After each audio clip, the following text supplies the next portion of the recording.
वो भोतार साईं, भूख ने बेहाल कर दिया है। देश की तबाही खत्म नहीं हुई तो सैलाब ने डंडा दे दिया है। रोजगार खत्म हो गए, घर बर्बाद हो गए, अब तुम ही हमारा सहारा हो भोतार साईं। बाबा ये कुदरती अजाब है, तुम लोगों के अमाल का नतीजा है, हम क्या कर सकते हैं। बाबा हमारी जान छोड़ो, जाके रब को राजी करो और सब्र करो। भोतार साईं 2 दिन से नहीं खाया, अना कितनी सब्र करे।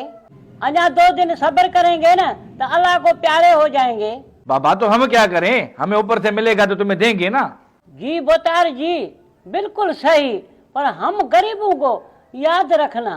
भोतार साईं, 8,000 एकड़ जमीन, 30 ट्रैक्टर, 1000 भैंसें और आधे शहर के मालिक हैं आप, और आपके पास कितना हो कि इन गरीबों को एक वक्त का खाना खिलाओ। वैसे भी तो ये वोट आपको देते हैं, तो मुसीबत के वक्त ये आपके पास नहीं आएंगे तो कहाँ जाएंगे। ये वादा तुम लोगों के साथ है, हम कौन सा चांद पे रहते हैं। इस बारिश ने तुम्हारी झोपड़ी गिराई है तो हमारी हवेलियों को नुकसान नहीं हुआ होगा। हम अपने नुकसान को देखें या तुम्हारा पेट भरें। साईं, अपने नुकसान का अजाला आपने कौन सा मेहनत और मुशक्कत से करना है। हम गरीबों का हक मार के ही पूरा करेंगे ना, वो बाद में कर लीजिएगा। अभी इन लोगों के पास कुछ नहीं है, मेहरबानी करके एक वक्त का खाना दे दीजिए इनको। बाबा ये कुदरती अजाब है, तुम लोगों के अमाल का नतीजा है।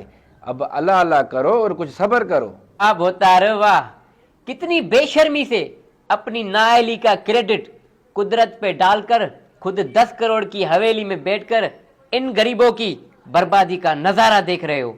अरे हम गरीबों ने कौन सा गुनाह कबीरा कर दिया जो माफी नहीं होते। 75 सालों से इन मसलों में घिरे हुए हैं हम। कभी जिलजिले दबा देते हैं तो कभी सैलाब डुबो देते हैं। क्या मेहनत और मजदूरी करके अपने बच्चों का पेट पालना गुनाह है। अपनी ख्वाहिशों को मार कर, ख्वाबों को दफन करके, तुम लोगों की करप्शन की वजह से छोटी छोटी खुशियों को कुर्बान करना ये गुनाह है, या अपने औलाद को कंधों पे उठाकर मामूली इलाज के लिए सरकारी अस्पतालों में धक्के खाना ये गुनाह है। अरे कौन सा गुनाह कर दिया बताए ना।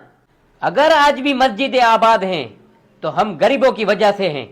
आप लोगों को तो ईद नमाज भी पढ़ना नहीं आती, लेकिन हर बार गुनहगार हम बन जाते हैं। जन्नत में जाने की दावा हम नहीं करते, हम सिर्फ इतना पूछते हैं इस गुनहगार कौम के हुक्मरान इतने पाक दामन कैसे बन जाते हैं कि हर बार कुदरत के अजाब से खुद महफूज हो जाते हैं। कभी किसी सैलाब में आपका अपना नहीं डूबता, कहर के जमाने में भी आपका बच्चा भूखा नहीं मरता। ना आप इलाज के लिए तरसते हो और ना ही आपके ऊपर कोई जुल्म होता है, क्योंकि आपने तो हमेशा इबादतें ही की हैं। अरे आप तो वो वली हो जो शराब को भी शहद बनाकर कौम की खिदमत में पेश करते हो।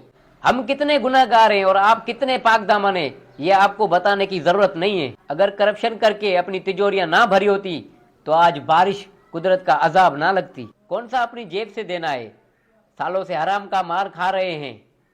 अगर एक दिन का खाना इन गरीबों को खिला दिया तो कयामत नहीं आ जाएगी और ना ही आप कोमा में चले जाएंगे।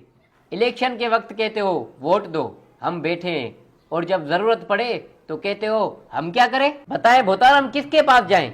जब से मुल्क बनाए आप लोगों का बोझ हम गरीबों ने उठाया है। हर हालत में कुर्बानी हमसे दिलवाई है और खुद अपनी जिंदगी अयाशी में गुजारी है। कुछ कहें तो गुनाह, ना कहें तो जुल्म, कम से कम इन हालात में तो रहम करें। आप लोगों ने हमेशा इक्तदार के मजे लिए और हमारे लिए क्या किया। हमारी सादगी का ये फायदा उठाया। दुनिया के सामने इन गरीबों का रोना रोकर इमदाद लेते हो और इसी गरीब आवाम को बिजली भी महंगी देते हो। महंगाई इतनी है कि सांस लेने को भी डर लगता है, कहीं उस पर भी टैक्स ना लगा दें आप। आपका काम बस ये है कि ऊपर से नीचे तक मिल बांट कर सब लोगों का हक खाते हो, गरीब लोगों का हक खाते हो। अब हम ये सब नहीं होने देंगे। आवाम का हक खाना है, कभी कर्ज के नाम पर तो कभी इमदाद के नाम पर। अरे बाबा तू तो हमारे गले पड़ गया है। अरे छोरा, गाड़ी में से 2 कट्टे राशन के इन गरीबों को दे दे।